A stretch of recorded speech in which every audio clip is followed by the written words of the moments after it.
Hello, in this video I will tell you how to create stunning smoke effect in Canva.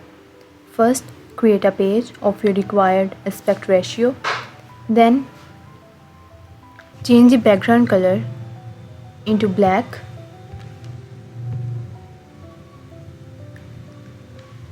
Add a text box.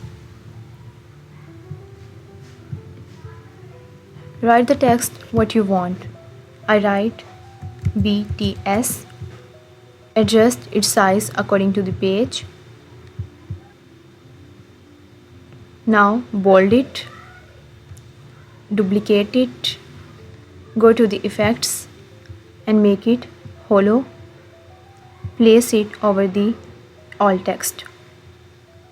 Go to the elements, search blue smoke.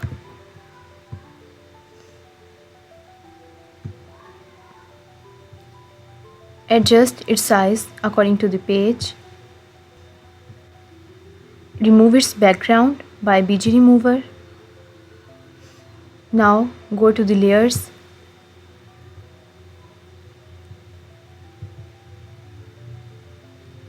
Now see how stunning video looks. Please like and subscribe.